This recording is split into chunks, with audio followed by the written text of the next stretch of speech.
देख रहे हैं दूरदर्शन किसान। स्वागत है आप सभी का हमारे लाइव फोन कार्यक्रम हेलो किसान में। मैं हूं आपके साथ ज्योत्सना टंडन।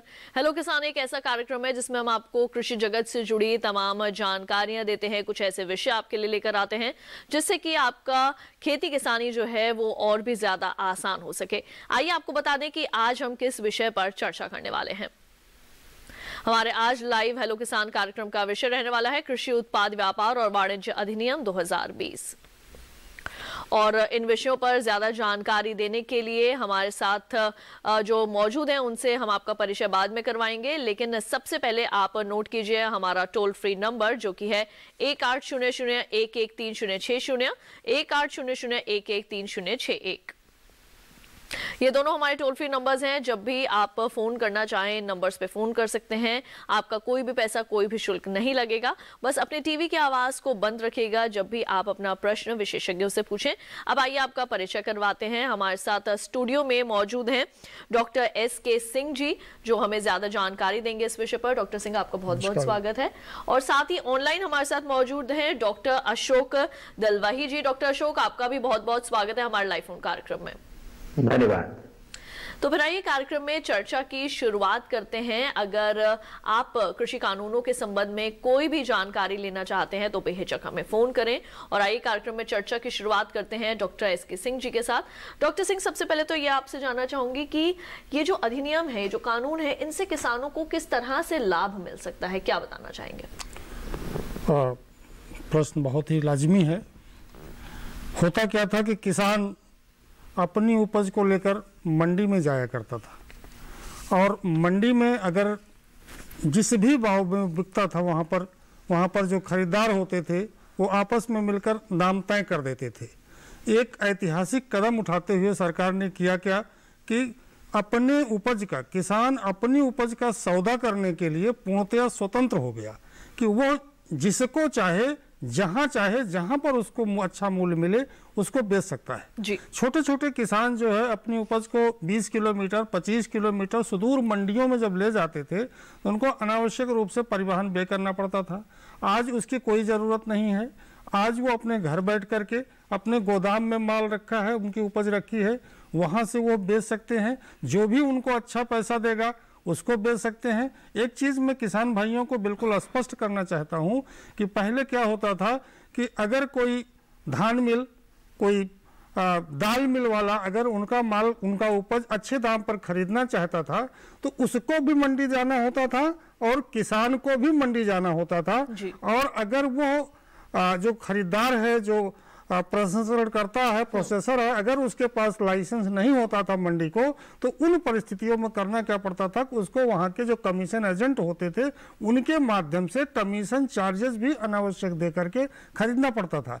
एक बात मैं और किसानों को भी स्पष्ट करना चाहता हूँ कि निश्चित तौर पर मंडी कानूनों में ऐसा कुछ नहीं था कि किसानों से ये लिया जाना था, लेकिन अन्यथा मंडी फीस, मंडी शुल्क जिसे हम कहते हैं, कमीशन चार्ज कहते हैं, ये किसी न किसी रूप में किसानों से ले लिया जाता था। तो आप देखें समग्र रूप से तो करीब करीब 20 से 25% जो है इस विपणन पद्धति से, इस व्यवस्था से किसानों के जेब में अतिरिक्त आने वाला है। बिल्कुल।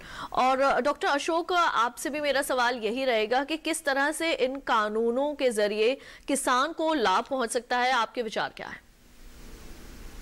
जैसे पूर्वतन वक्ता सुरेंद्र जी बोल रहे थे, सरकार का मूल उद्देश्य इतना ही है कि किसान को अपने उपज पर ठीक रेट मिले। बहुत सालों से किसानों का यही एक मांग रहा है। हम जहां बेचना चाहेंगे, जिनको बेचना चाहेंगे, जब बेचना चाहेंगे, उसको आप प्रावधान के रूप में हमको सक्षम कर दीजिए जी। और द्वितीय एक बहुत पॉइंट आपको हमको याद रखना पड़ेगा कि जो भी क्षेत्र है वहां अगर मोनोपोली बन जाएगा, मोनोपोली से किसी को लाभ उतना नहीं हो सकता है। सरकार का उद्देश्य यही है कि स्पर्धात्मक एक वातावरण को सृष्टि करे उपज के खरीदारी के लिए, ताकि इस स्पर्धा के माध्यम से ही किसान को अपने उपज पर ज्यादा रेट मिले। हमारे देश में बहुत सालों से खाली एक ही माध्यम रहा है बेचने के लिए, वो रहा है एपीएमसी जी। वो एपीएमसी एक तरीके से मोनोपोली बन गया था। अब एपीएमसी के साथ साथ एक द्वितीय चैनल को ये डायरेक्ट ट्रेड के माध्यम से किसानों को दिया गया है, ताकि किसान जहां चाहेंगे वहां बेच सकते हैं जी। तो अब क्या होगा, एपीएमसी चैनल और उसके साथ हमारा डायरेक्ट ट्रेड चैनल जो है, ये दोनों चैनल में एक स्पर्धा बन जाएगा। तो स्पर्धा जब होगा, ये स्वाभाविक है कि जो परचेजर होते हैं, ट्रेडर होते हैं, ट्रेडर का मतलब खाली एक प्रकार का ट्रेडर नहीं, उनमें एक्सपोर्टर हो सकता है, प्रोसेसर हो सकता है, बल्क परचेजर हो सकता है, जो भी हो, और वो अब एक खरीदने वाले ज्यादा संख्या में अब आगे आएंगे और जिस प्लेटफॉर्म पर किसान को अच्छा रेट मिलेगा वहां वो जा सकते हैं। बिल्कुल। और थर्ड पॉइंट हमको याद रखना चाहिए कि हमारा देश इतना बड़ा देश है, हमारा देश दुनिया में एक सबसे बड़ा मार्केट है, मगर हमारा कानून जो था, ये कानून के जरिया खाली एपीएमसी के जुरिस्डिक्शन या स्टेट के जुरिस्डिक्शन तक ही हमारा सीमित हो गया था जी। हम किसानों को हमारा देश का विशाल मार्केट जो है, इसका लाभ उठाने के लिए कानून एक ऑब्स्टिकल बन गया था जी। तो अब इस कानून से क्या हुआ, पूरा देश एक मार्केट बन गया है, वन मार्केट वन नेशन। जो 2016 में जब ई-नैम को माननीय प्रधानमंत्री जी ने लॉन्च किए थे, तब उनका उद्देश्य यही था कि one market one nation one market जी। मगर हमने देखा पिछले 3 साल में जो हमारा कानून उसके लिए एक ऑब्स्टिकल बन गया था। तो अब ये डायरेक्ट ट्रेड जो है, इसके माध्यम से इंट्रा स्टेट ट्रेड और इंटर स्टेट ट्रेड के लिए एक हाईवे, नेशनल हाईवे अब दिया गया है।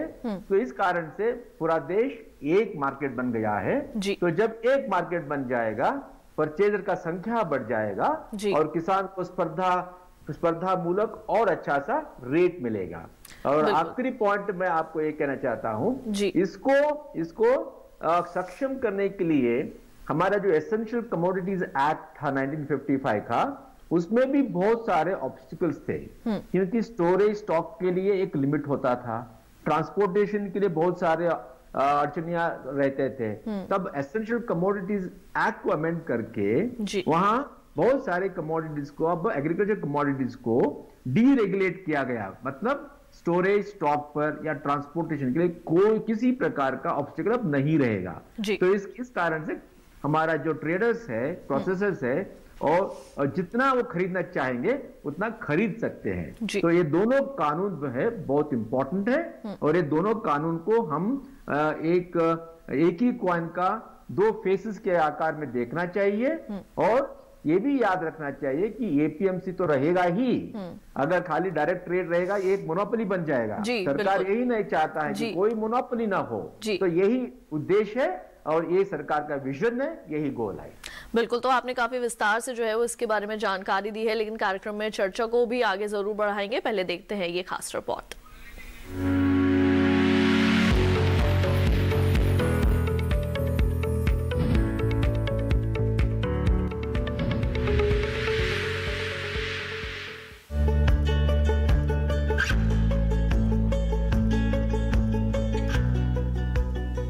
प्रधानमंत्री श्री नरेंद्र मोदी के नेतृत्व वाली सरकार ने पिछले 6 वर्षों में कृषि और किसानों के विकास के लिए काफी कुछ किया है। कृषि और किसान हमेशा से ही सरकार की प्राथमिकताओं में रहे हैं और इसी का परिणाम है किसान उपज व्यापार और वाणिज्य अधिनियम। ये किसानों की भलाई के लिए लिया गया एक महत्वपूर्ण फैसला है। इस अधिनियम के माध्यम से किसानों को कानूनी बंधनों से आजादी मिलेगी। किसान उपज व्यापार और वाणिज्य संवर्धन और सरलीकरण अधिनियम के जरिए एक इकोसिस्टम तैयार होगा। इससे न सिर्फ किसानों को अपनी पसंद के अनुसार उपज को बेचने और खरीदने की आजादी होगी, बल्कि वैकल्पिक व्यापार चैनल उपलब्ध होने से किसानों को लाभकारी मूल्य मिलेंगे और अंतर्राज्यीय व राज्य में व्यापार सरल होगा। किसान उपज व्यापार और वाणिज्य अधिनियम में किसानों के हितों की रक्षा के लिए पर्याप्त व्यवस्था का प्रावधान है। भुगतान सुनिश्चित करने के लिए प्रावधान है कि देय भुगतान राशि के उल्लेख सहित डिलीवरी रसीद उसी दिन किसानों को दी जाए। ये अधिनियम मूल्य के संबंध में व्यापारियों के साथ बातचीत करने के लिए किसानों को सशक्त बनाएगा। इस अधिनियम के कई फायदे हैं, जैसे कृषि क्षेत्र में उपज खरीदने बेचने के लिए किसानों व व्यापारियों को अवसर की स्वतंत्रता मिलेगी। लेन देन की लागत में कमी और मंडियों में अतिरिक्त व्यापार क्षेत्र में फार्म गेट, शीतगृहों, वेयरहाउसों और प्रसंस्करण यूनिटों पर व्यापार के लिए अतिरिक्त चैनलों का सृजन। इनके साथ ही किसानों के साथ प्रोसेसर्स, निर्यातकों और संगठित रिटेलरों के एकीकरण से मध्यस्थता में कमी आएगी। ये अधिनियम कृषि क्षेत्र में आमूलचूल परिवर्तन लाएगा। इससे खेती किसानी में निजी निवेश होने से विकास में तो तेजी आएगी ही, साथ ही रोजगार के अवसर भी बढ़ेंगे।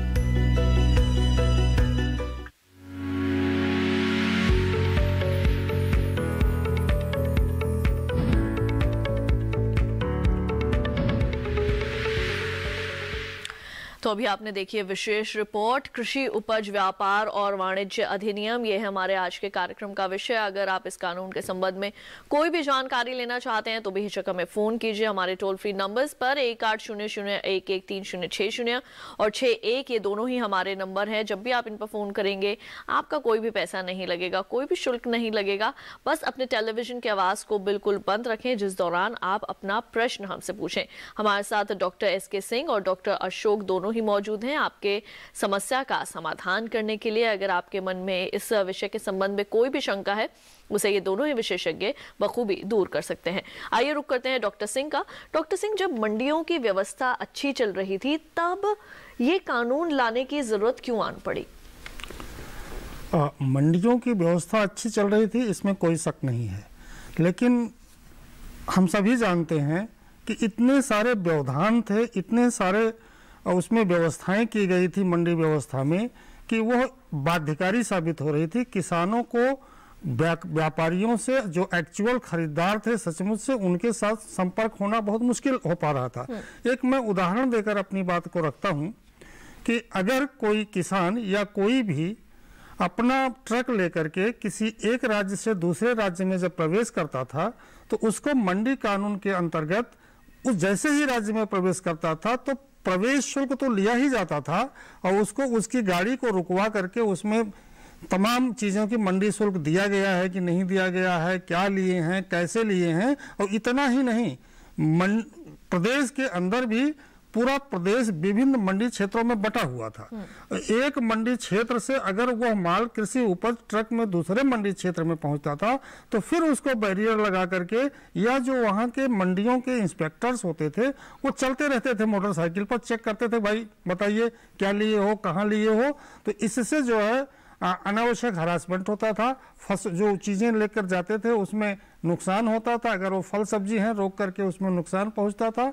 और मंडियों में यह बाध्यकारी था कि एक चीज़ मैं फिर किसान भाइयों को स्पष्ट करना चाहता हूं कि पहले भी मंडी व्यवस्था में किसानों को कहीं बेचने के लिए, ले जाने के लिए रोक टोक नहीं था, लेकिन चीज़ें ये थी कि जो खरीदार थे उन पर रोक टोक था।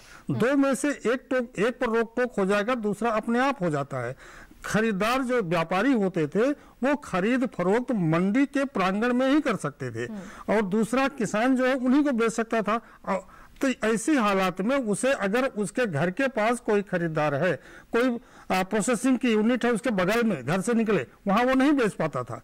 तो इन सब असुविधाओं को देखते हुए इसकी अति आवश्यकता थी। मैं एक चीज और इसमें प्रकाश डालना चाहूंगा कि सरकार इसके लिए काफी दिनों से 2000 से ही लगी हुई है कि कैसे मंडी, जो ये वर्तमान तंत्र है मंडी प्रणाली का, कैसे इसमें सुधार किया जाए और किसानों को पूर्ण स्वतंत्रता दी जाए कि जहां चाहे जिसको चाहे अपनी उपज बेचे, जिस भाव में चाहे। अगर उसको लगता है ये भाव ठीक नहीं है, नहीं बेचेगा, अगले दिन बेचेगा। आप उदाहरण देखें कि हम 20 किलोमीटर मंडी में अपनी एक बैलगाड़ी में या ट्रॉली में लेकर माल चले गए, हमने वहां हीप लगा दिया। हीप लगाने के बाद लगता है कि नहीं, कोई अच्छा पैसा हमको नहीं दे रहा है, तो क्या यह संभव है कि उसको हम फिर अपनी बैलगाड़ी में या ट्रॉली में लादें और अपने गांव ले आए? ये तो अव्यवहारिक था, आर्थिक तौर पर भी था और परेशानी भरा था।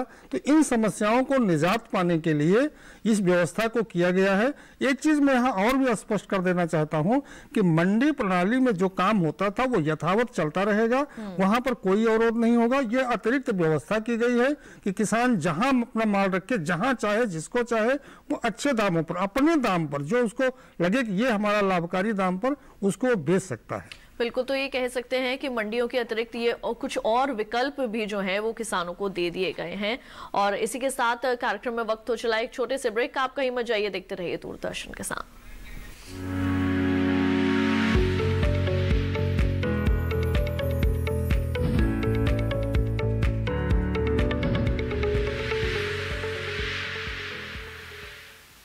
अरे भाई, सुना नहीं क्या? केसीसी ने किसानों का जिंदगी बदल दिया है। देश के छोटे किसान 1,60,000 रुपये तक का कर्ज बिना किसी गारंटी को ले पाएंगे। ब्याज खोरों से भी पीछा छुटा। मैं तो जैविक खेती का पूरा सामान मंगा लिया, केसीसी का भी कोई दबाव नहीं है। ब्याज चुकाने के लिए पूरा 1 साल मिलता है। समय पर भुगतान करने पर केवल 4% के सालाना ब्याज पे लोन मिल गया मुझे। अपना आधार कार्ड, लेटेस्ट फोटो और जमीन के कागजात लेके अप्लाई करो बस। और नामांकन भरने के लिए जेब भी ढीली नहीं करनी पड़ी।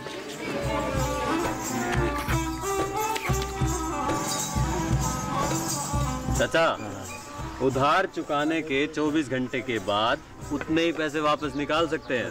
केसीसी ने किसानों की जिंदगी वाकई बदल दी है। तो आप भी किसान क्रेडिट कार्ड अपनाएं और सहजता से ऋण पाएं।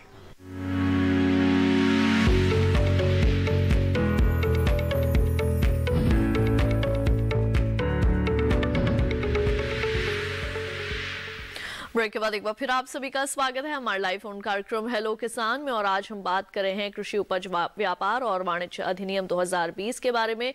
अगर इस के संबंध में आपके मन में कोई भी प्रश्न है, कोई भी शंका है, तो आप हमें फोन कीजिए हमारे टोल फ्री नंबर्स पर, जो कि है 1800-113060 और 61। जब भी आप हमें फोन करेंगे आपका कोई भी पैसा नहीं लगेगा। डॉक्टर एसके सिंह और डॉक्टर अशोक हमारे साथ मौजूद हैं आपकी शंकाओं का समाधान करने के लिए। डॉक्टर अशोक, अब आपके पास वापस आना चाहूंगी। डॉक्टर, आप ये बताइए कि ये जो किसानों की आय को दोगुना करने की लगातार प्रयास किए जा रहे हैं कई तरह के, तो ऐसे में ये जो कानून है ये किस तरह से मददगार साबित होंगे? इसका बहुत बड़ा भूमिका है। डबलिंग फार्मर्स इनकम जो है, उस कमेटी का एक मुख्य रिकमेंडेशन यही रहा है कि अब तक देश में प्रोडक्शन के ऊपर ही हमारा ध्यान रहा है।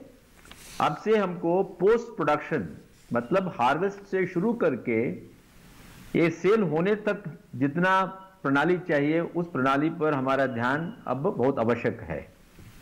यही देखा गया है कि किसान को, क्योंकि हमारा उत्पादन बढ़ते ही जा रहा है, जो मार्केट में ठीक रेट नहीं मिल रहा था। जब, जैसे आप जानते हैं, रेट तो सप्लाई और डिमांड पर निर्भर होता है। अगर सप्लाई बढ़ता ही जाएगा अगर और डिमांड नहीं है, तो स्वाभाविक दृष्टि से रेट गिरते जाएगा। तो इसलिए सरकार का यही एक उद्देश्य था कि अब हम मार्केट में सुधार लाए। मार्केट में सुधार का मतलब यही है, जब हम कहते हैं कि सरप्लस है, इसका मतलब यह नहीं कि उसके लिए देश में डिमांड नहीं है जी। ज्यादातर हम यही देखते हैं कि एक गांव में ज्यादा उत्पादन होता है, एक तालुक में होता है, एक जिले में होता है, एक राज्य में होता है। उदाहरण, हमारा धान पैडी जो है, पंजाब में ज्यादा उत्पादन होता है, मगर जितना उत्पादन होता है उतना तो वो तो कंज्यूम नहीं कर पाएंगे, पंजाब से बाहर बेचना पड़ेगा। तो इसका मतलब है, अगर एक गांव में, एक जिले में जो उत्पादन होता है, देश के अलग अलग कोने तक हम पहुंच पाते हैं, तो वहां उनको अच्छा रेट मिलेगा। तो ये हमारा मुख्य एक उद्देश्य था सरकार का। तो इसलिए ये जो नया कानून बनाया गया है, अब ये नया कानून के माध्यम से एक गांव से, हमारे देश में लगभग 6,50,000 गांव है, तो एक गांव से देश के कोने कोने तक जहां डिमांड है वहां हम लेकर जा सकते हैं, वहां सेल कर सकते हैं। और इसको संभव करने के लिए ये नया कानून जो है, ये नया कानून ये एक बहुत लाभदायक कानून है जी। और इसके साथ ये भी कहा गया है कि हम देश के बाहर भी सेल करेंगे, क्योंकि हमारा देश इतना बड़ा देश है। हमारे देश का कृषि उत्पादन जो है पूरा दुनिया में एक आगे एक टॉप रेंज में है। तो इसका मतलब है कि हम हमारे देश का फूड सिक्योरिटी के साथ साथ किसानों का आय को बढ़ाने के लिए उनका जो सेलेबल प्रोडक्ट है उसको देश में और देश के बाहर भी सेल करने के लिए एक मौका उनको देना चाहिए जी। तो ये जो कानून, नया कानून है जी, इस कानून के माध्यम से अब देश में और देश के बाहर सेल करने के लिए संभव होगा। आप जानते होंगे कि 2019 में सरकार ने एक एग्रीकल्चर एक्सपोर्ट पॉलिसी को भी अडॉप्ट किया है जी, और इसके माध्यम से जो हमारा 36 US बिलियन डॉलर एक्सपोर्ट होता था 2019 में, 2022 तक जब DFI का स्ट्रैटेजी है, हमारा लक्ष्य यही है कि 66 US बिलियन डॉलर तक हम पहुंचे और उसके बाद 100 US बिलियन डॉलर तक हमारा एक्सपोर्ट हो। तो इसका मतलब है खाली बात यहाँ रोकना चाहूंगी, हमारे साथ एक दर्शक जो है वो फोन लाइन पर मौजूद हैं, कौशल किशोर जी इस वक्त हमारे साथ जुड़ चुके हैं हरदोई उत्तर प्रदेश से। पहले उनका सवाल जानते हैं, उसके बाद डॉक्टर अशोक आपके पास वापस आते हैं। हेलो हेलो जी, कौशल किशोर जी आपका स्वागत है कार्यक्रम में। अपना सवाल पूछिए, क्या जानना चाहते हैं आप? सवाल मैडम ये है कि जो धान मैंने पैदा किया हुआ है ना खेत में जी, हेलो हेलो जी, हम आपको सुन पा रहे हैं, बताइए। ऐसा है कि जो मैंने खेत में गेहूं पैदा किया हुआ है जी, धान जी, तो उसको जब मैं मंडी में ले जाता हूँ, जो सरकारी खरीद हो गई है, हेलो जी, तो उसको हम सरकाते रहते हैं।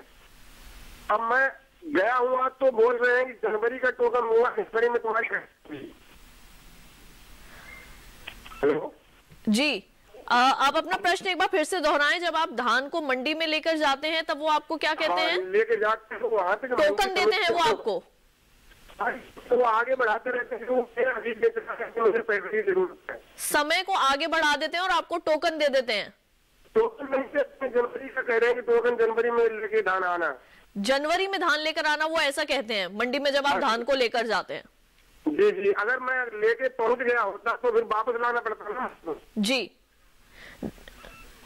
जी, मैं टीवी देख रहा था तो वो बता रहे थे कि सब व्यवस्था बढ़िया होती है मंडियों की और चकाचक है। जी बिल्कुल बिल्कुल कौशल किशोर जी।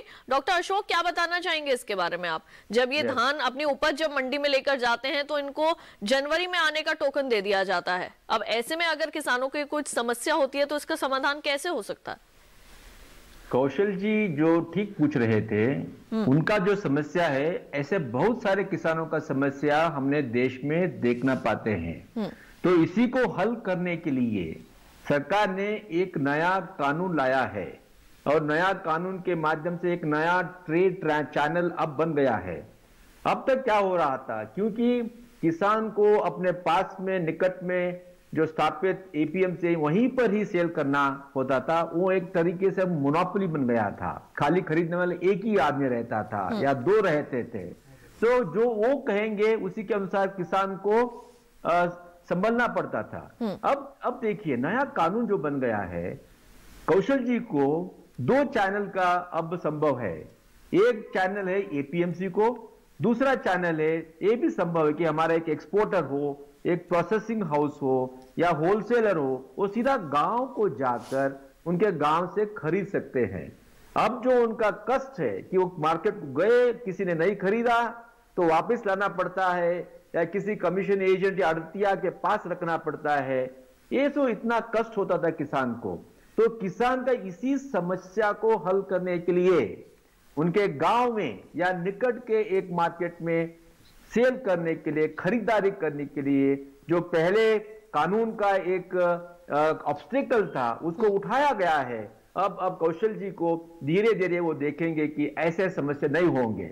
मैं इतना ही कहना चाहूंगा कौशल जी के माध्यम से हमारे किसान भाई जो सुन रहे हैं, जो सरकार का उद्देश्य है ये परिपूर्ण करने के लिए कुछ समय तो लगेगा, क्योंकि हमको भी सब जितना होलसेलर्स है उनको भी कहाँ मिलेगा सामान, वहां कैसे खरीद सकते हैं, उनका वर्चुअल प्लेटफॉर्म स्थापित करना पड़ेगा। तो धीरे धीरे से ये समस्या जरूर हल हो जाएगा। और मैं यही आश्वासन देना चाहूंगा कौशल जी को और बाकी हमारे बहनें और किसान भाइयों हैं उनको कि आपका समस्या सरकार ने सुन लिया है, वो हल करने के लिए ये नया कानून हमने लाया है, अच्छा ही होगा। बिल्कुल। डॉक्टर सिंह, इस पर आप कोई अपनी टिप्पणी देना चाहेंगे? हाँ, थोड़ा से मैं कौशल जी को कुछ सुझाव तो नहीं कहें, मैं एक मशवरा रखना चाहूँगा जरूर कि आप कोई चीज़ आप जो भी पैदा करता होगा आदमी, जब उसकी मांग होती है उसी के अनुसार वो पैदा करता है तो निश्चित तौर पर उसकी ये ऐसी समस्याएं नहीं आया करती हैं। धान गेहूं जो कि हमारे देश में सरप्लस है, इतना ज़्यादा पैदावार है कि उसको मूल्य मिलने में भी दिक्कत होती है और सरकारी खरीदने में भी, सरकारी खरीदी की बात कर रहे हैं वो, तो जो एमएसपी में मंडी में सरकारी खरीदी होती है उसमें भी टाला मटोली होता है, कभी क्वालिटी खराब है, कभी कुछ खराब है। तो कौशल जी आप कोशिश करें कि उन फसलों को उगाएं जिन फसलों का बाजार में मांग है। बहुत सारी ऐसी फसलें हैं, तेल से संबंधित तिलहनी फसलें हैं, दलहनी फसलें हैं, या आजकल काफ़ी डिमांड में हो गई हैं ये रागी, सावा, कोदो, या आप देखें कि आजकल मेडिसिनल प्लांट की सब जगह मांग हो रही है, क्योंकि लोग जो इस मेडिसिन साइड से एलोपैथिक साइड से उधर जा रहे हैं। और उसमें आप जब पर एकड़ इनकम देखें तो इसका 1.5 से 2 गुना होता है। जब धान में आप देखते हैं या गेहूं में देखते हैं कि इसकी इनकम की तुलना उससे करेंगे तो 1.5 से 2 गुना, कम से कम कभी कभी तो हमने भी उगाया था एक बार 4 गुना तक होता है। तो आप जो है ये तो करें ही, ये व्यवस्थाएं इस अधिनियम से सरकार प्रयासरत है, ठीक होगी।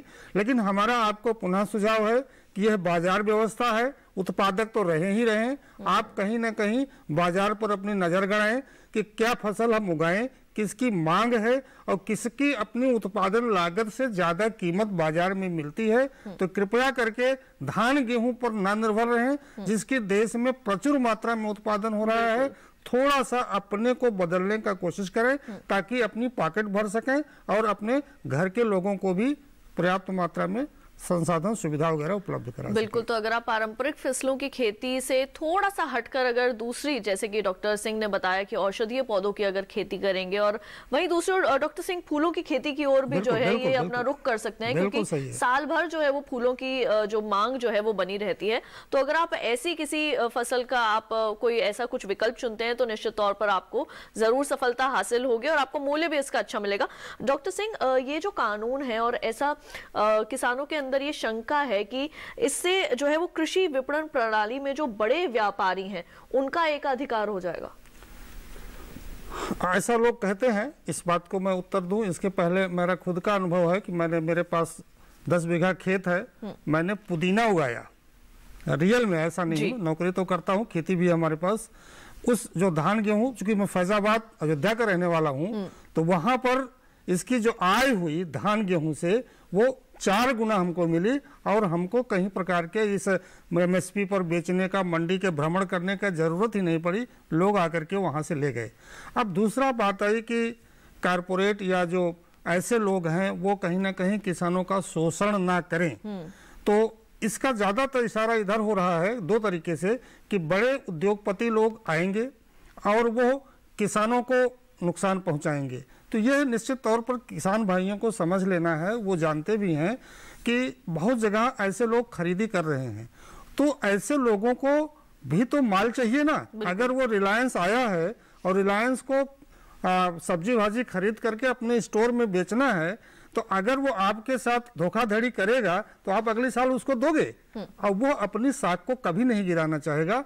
और दूसरी बात कहीं ना कहीं एक संविदा कृषि या फार्मिंग एग्रीमेंट से भी जुड़ा हुआ है कि निश्चित तौर पर बाजार और मूल्य 2 महत्वपूर्ण चीजें हैं और दोनों उससे उस व्यवस्था में इसको हल करने का कोशिश किया गया है कि ये लोग जो है आपको सुनिश्चित कर देंगे कि भाई आप बोइए, आपके बुआई के समय हम आपको इतने में खरीद लेंगे। आपको प्राइस मतलब मूल्य पक्का हो गया, बाजार पक्की हो गई।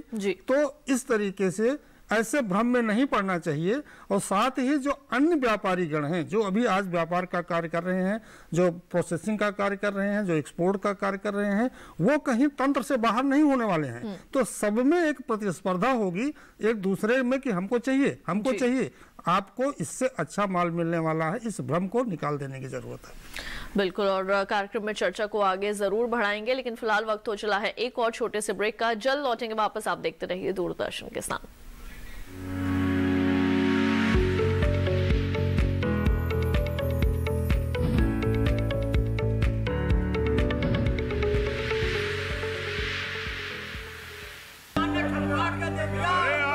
सारी फसल अच्छी होगी भाई।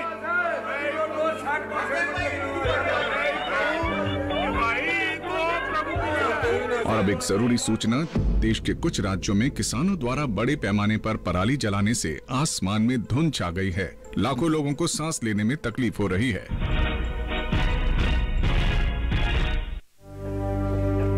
हर साल हम अपने ही घर फूकते हैं और तमाशे बनते हैं। ना, मैं ना मानता। ये काम तो बरसों से होता आ रहा है, अब ऐसा क्या नया आ गया? ये देख लो हमारे रतन काका, पिछले साल की पराली जलाने से जो इनकी खांसी उठी थी ये अब तक चल रही है। और तो और हमारे सोना उगलने वाली धरती भी बंजर पड़ रही है। बेटा तुम्हारी बात मान भी ले, पर एक बात बताओ कि पराली को ठिकाने लगाने में भी तो लागत आती है, और ये आग जलाने से ये काम आसानी से हो जाता है। काका ये बात ना रही, हम कह रहे हैं, देखो मेरे पास कुछ मशीनों की तस्वीरें भी हैं, मैं तुम्हें दिखाता हूं। ये देखो, ये है हैप्पी सीडर, ये है मल्चर, ये है जीरो टिल ड्रिल, ये है स्ट्रॉ चॉपर, ये है रिवर्सिबल मोल्ड बोर्ड प्लॉ, और ये है रोटावेटर।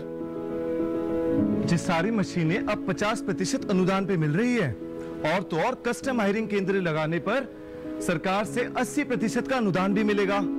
और ये संकल्प हमारे प्रधानमंत्री जी का है कि अब पराली कोई ना जलाए और आधुनिक मशीनों का इस्तेमाल कर पराली खेत में मिलाए और मिट्टी की गुणवत्ता को बढ़ाए।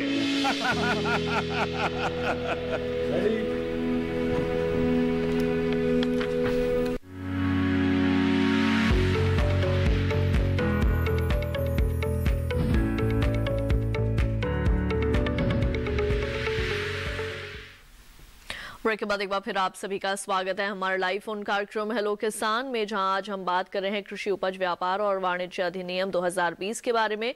अगर इस विषय के संबंध में आपके मन में कोई भी प्रश्न है, कोई भी शंका है, तो हमें फोन कीजिए 1800-113-06 और 61 ये हमारे नंबर्स हैं। जब भी आप इन पर फोन करेंगे आपका कोई भी पैसा, कोई भी शुल्क नहीं लगेगा। बस अपने टीवी की आवाज को बिल्कुल बंद रखिए, और साथ ही नेटवर्क क्षेत्र में अगर आप आकर अपना प्रश्न हमारे विशेषज्ञों से पूछेंगे तो निश्चित तौर पर आपको समाधान भी आसानी से मिल जाएगा। हमारे साथ अगले कॉलर जो है मानूराम जी राजस्थान से फोन लाइन पर मौजूद हैं। आइए उनका सवाल शामिल करते हैं। हेलो। हाँ जी आपका बहुत बहुत स्वागत है हमारे कार्यक्रम में। मालूराम जी अपना प्रश्न पूछिए, क्या जानना चाहते हैं? हम जानना चाहते हैं, जैसे मूंगों का टोकन कटता है, सरकार लेती है, मूंगों की तुलाई कराती है। हेलो जी। तो वो अभी करार ही नहीं है, क्या कारण है, किस लिए करार ही नहीं है? आप पहले अपने टीवी की आवाज को बंद कर दीजिए और फिर आप अपना प्रश्न दोबारा से दोहराइए।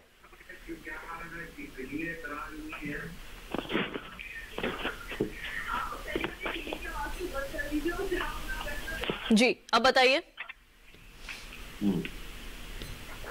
वो क्या है मैम, वो तुलाई नहीं करवा रही है गवर्नमेंट। तुलाई नहीं हो रही है? कौन सी फसल है आपकी? मूंग की फसल है जी। तो आप इसे मंडी ले जा रहे हैं? नहीं, मंडी में ले नहीं रहे हैं, वो मतलब 10% वो दागी मूंग है जी। डॉक्टर सिंह क्या बताएंगे?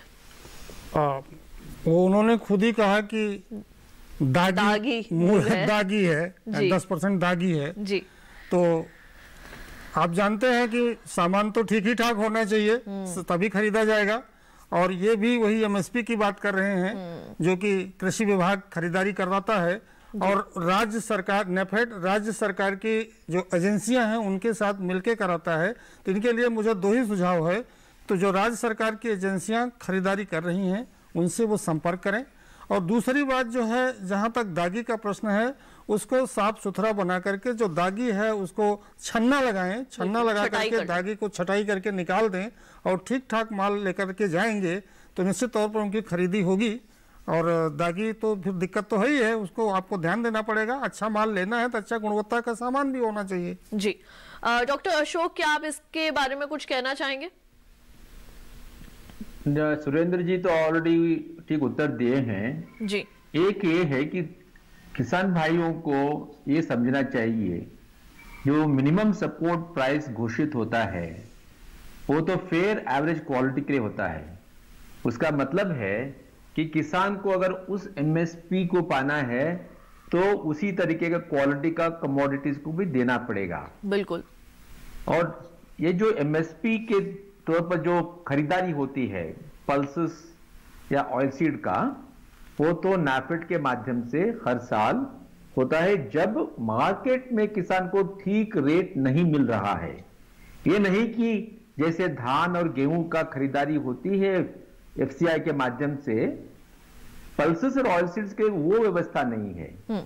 पल्सेस ऑयल सीड्स के लिए व्यवस्था है कि उसको कहते हैं प्राइस सपोर्ट स्कीम, पीएसएस।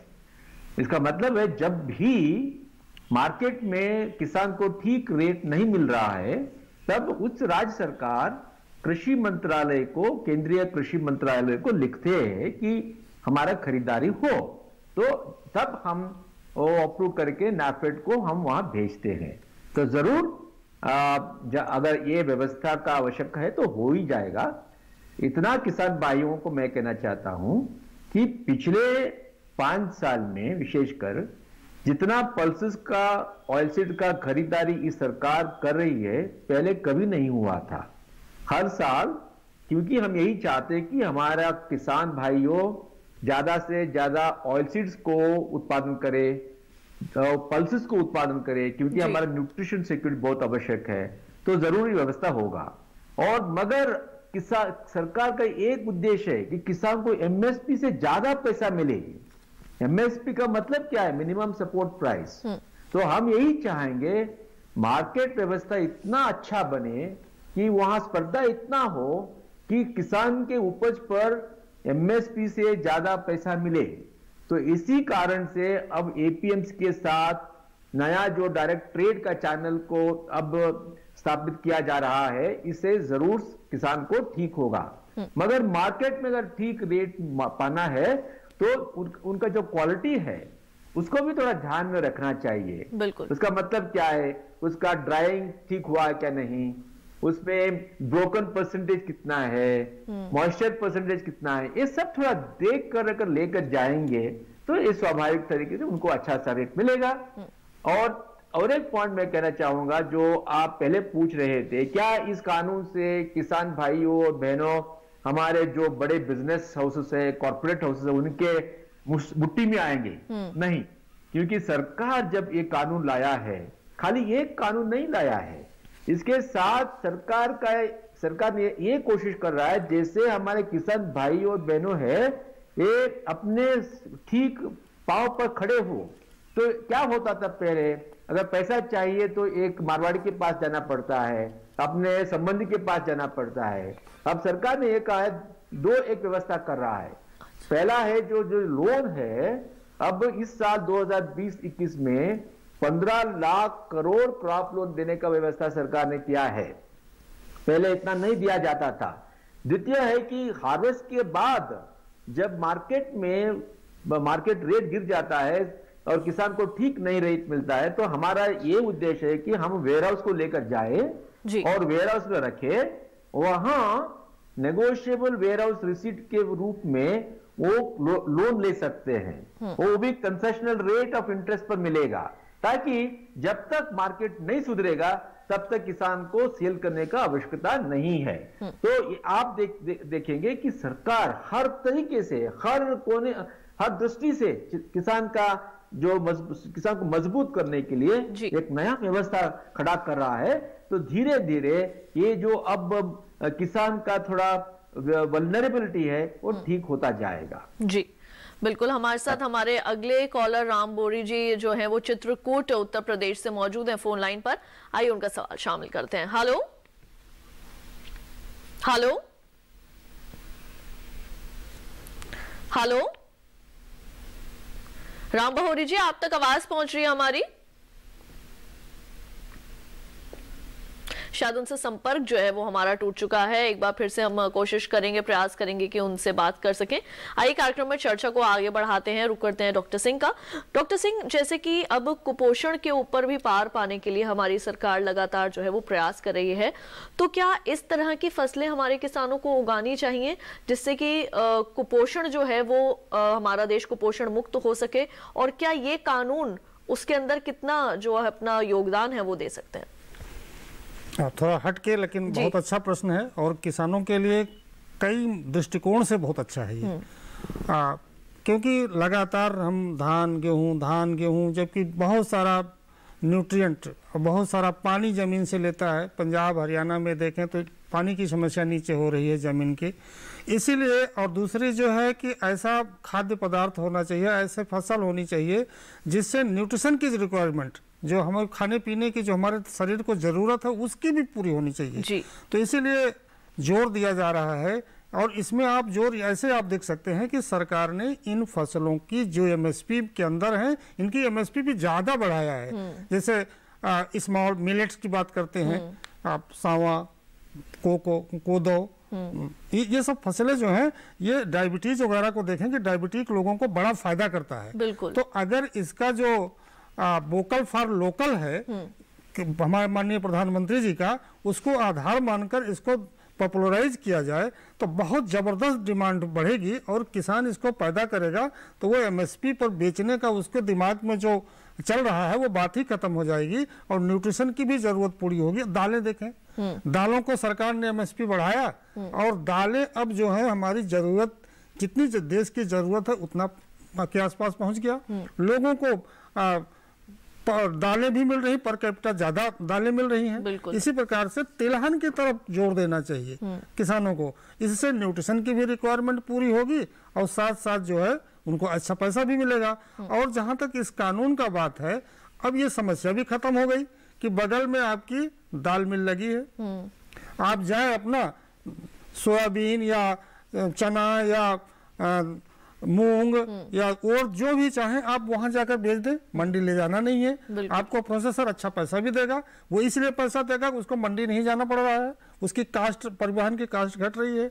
दूसरा, उसको कमीशन चार्जेस वगैरह भी नहीं पे करना पड़ रहा है, उसको लोडिंग अनलोडिंग देश की चीजें करानी पड़ती थी वो भी नहीं करनी पड़ रही है। तो उसमें से कुछ पैसा किसान को निश्चित तौर पर वो शेयर करेगा और किसानों की आय बढ़ेगी।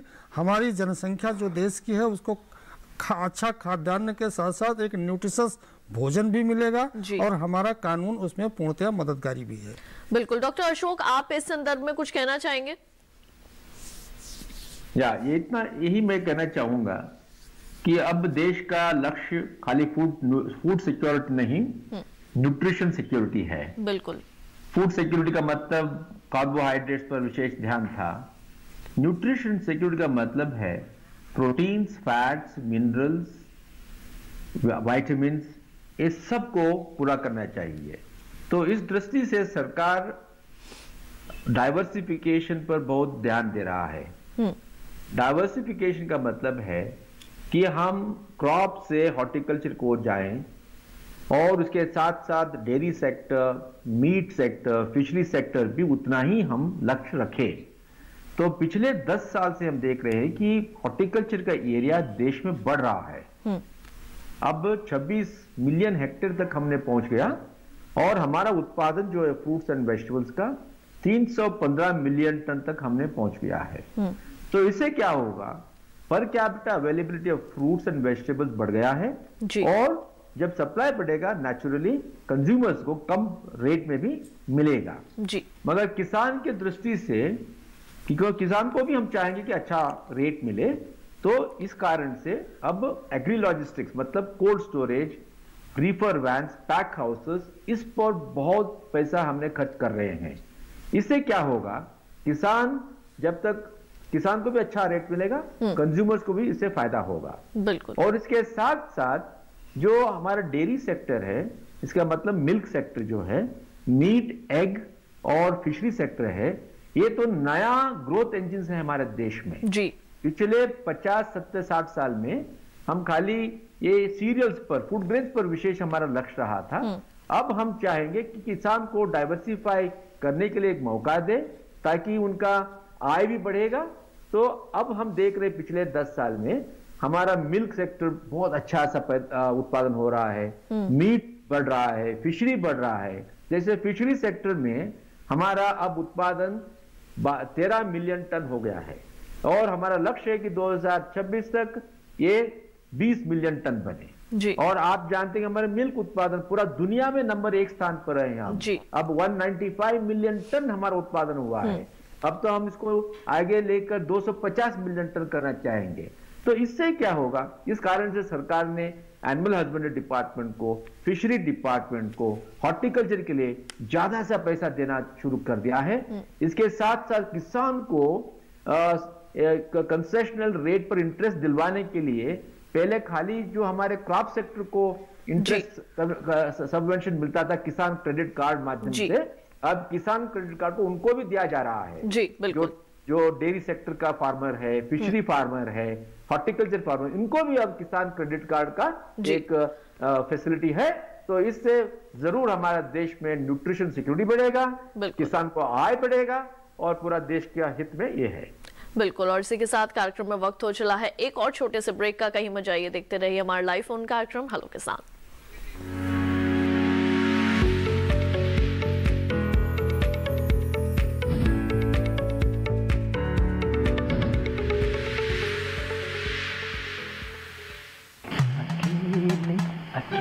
अरे वाह भैया, अकेले अकेले।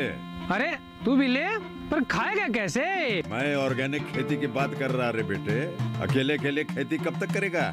मतलब गांव में 20-25 किसानों का समूह बना के पंजीकरण करवा ले, फिर सरकारी ट्रेनिंग भी मिलेगी और मुफ्त जैविक बीज खाद भी।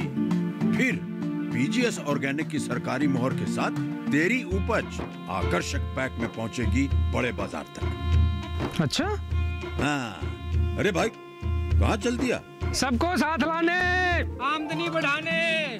तो किसान भाई समझ गए ना, साथ मिलकर ऑर्गेनिक खेती कीजिए, अपनी परंपरा को आगे बढ़ाइए, ज्यादा मुनाफा कमाइए। माटी से प्रेम की परंपरा है परंपरागत खेती।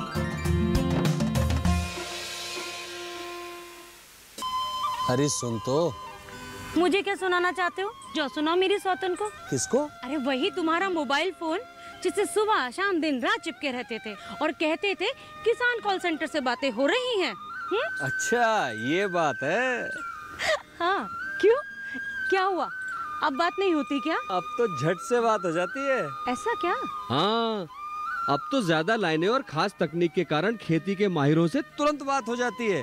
और अगर कभी लाइन व्यस्त हो तो अपनी समस्या फोन पर रिकॉर्ड करा दो, वहाँ से फोन आ जाता है और समस्या की हल का मैसेज भी आ जाता है। ये देखो आ गया। अरे वाह, इसका मतलब इंतजार की घड़ी अब खत्म। हाँ। तभी मैं सोचूं कि आजकल मुझ पर इतना प्यार क्यों आ रहा है। कृषि संबंधी समस्याओं का अपनी भाषा में तुरंत हल पाने के लिए पूरे भारत में किसी भी फोन से हेल्पलाइन नंबर पर संपर्क करें। किसानों का दोस्त किसान कॉल सेंटर।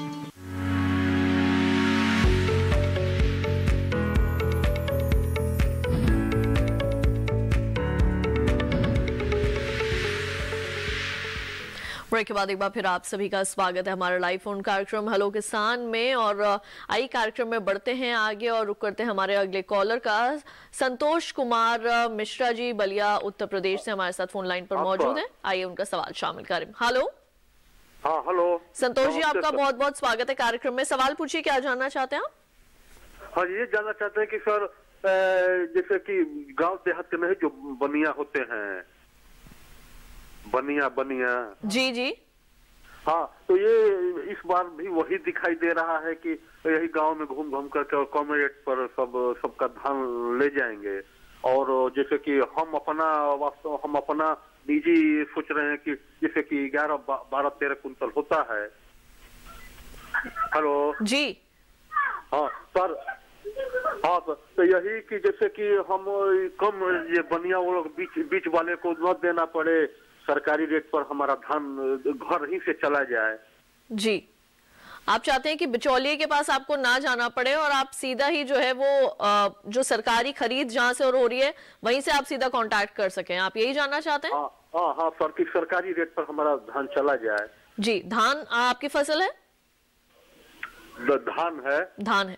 ठीक है। डॉक्टर अशोक क्या कहना चाहेंगे इसके बारे में? इनके पास धान की फसल है और ये चाहते हैं कि जो बिचौलिए हैं उनसे संपर्क में ना आकर सीधा जहां सरकारी खरीद हो रही है वहीं से ये संपर्क कर पाए, इसके लिए क्या प्रावधान है? अच्छा, सरकार की खरीदारी कुछ कमोडिटीज में होता है, जैसे धान में हो, गेहूं में हो। जैसे मैंने कहा, दलहन तिलहन अगर मार्केट गिरेगी तो नाफेड आकर खरीदेगी। मगर मैं जैसे कह रहा था, सरकार ये चाहती है कि किसान को एमएसपी से ज्यादा पैसा मिले, तो किसान को सक्षम करने के लिए हम यही चाहेंगे कि उनका जो इंफॉर्मेशन हो, नॉलेज हो बढ़े, और वो जब बेचे जब वो चाहेंगे। अगर बिचौलिया आएंगे गांव को, उनको न दे अगर वो ठीक नहीं रेट दे रहे हैं। अगर ठीक रेट दे रहे हैं तो उनको दे दे, अगर वो ठीक नहीं देते हैं तो और किसी को दे दीजिए, क्योंकि अब नया व्यवस्था में अब खरीदने के लिए ज्यादा से ज्यादा लोग आना शुरू करेंगे।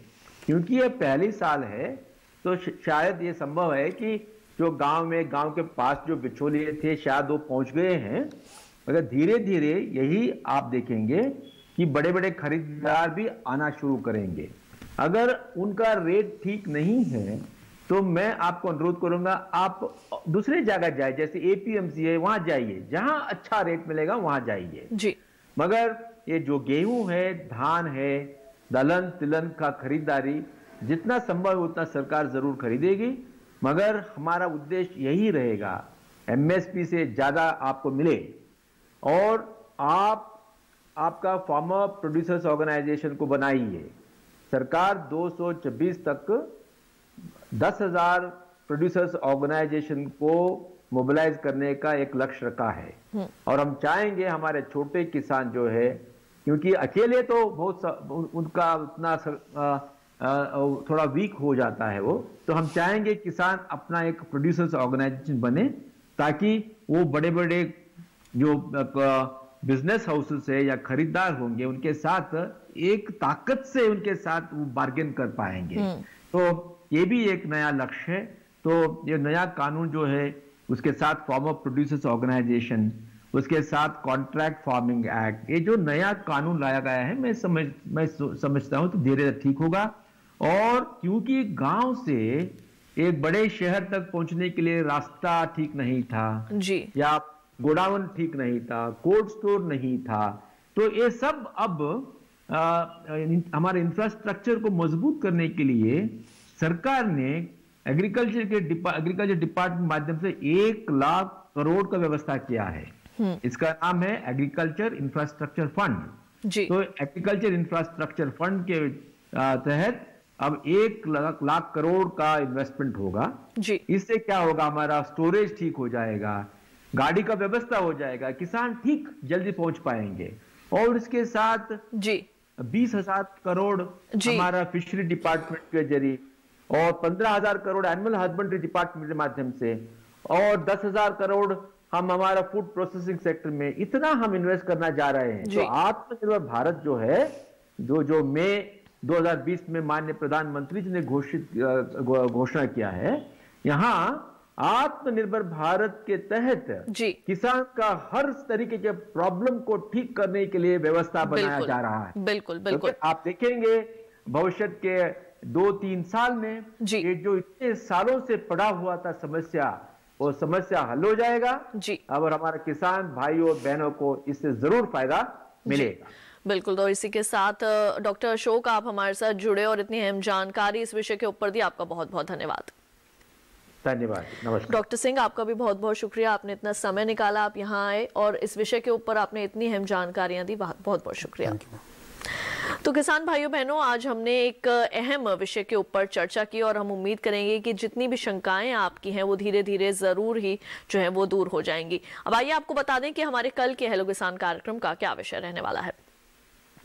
कल हम बात करने वाले हैं सर्दियों में पशुओं के रखरखाव के बारे में, और साथ ही बात होगी पशुओं के ब्यात के पूर्व और बाद की सावधानियों की। और इन दोनों ही विषयों के संबंध में अगर आप अपने कोई भी प्रश्न पहले से हमें भेजना चाहते हैं तो हमारा ईमेल आईडी नोट करें। हमारा ईमेल आईडी है hellokisan2015@gmail.com। और अगर फेसबुक के जरिए आप हमारे साथ जुड़ना चाहते हैं तो फेसबुक पर जाएं और हिंदी में टाइप करें हेलो किसान, यहां भी आप अपने प्रश्न हमें लिख सकते हैं। और हमारे दूरदर्शन किसान का कॉल सेंटर नंबर 1800113060 सोमवार से शनिवार सुबह 6 बजे से रात 10 बजे तक ये नंबर आपके लिए उपलब्ध रहता है। यहाँ भी आप अपने प्रश्न हमें रिकॉर्ड करवा सकते हैं। तो हमारे आज के कार्यक्रम में केवल इतना ही, मुझे दीजिए इजाजत। आप देखते रहिए दूरदर्शन किसान। नमस्कार।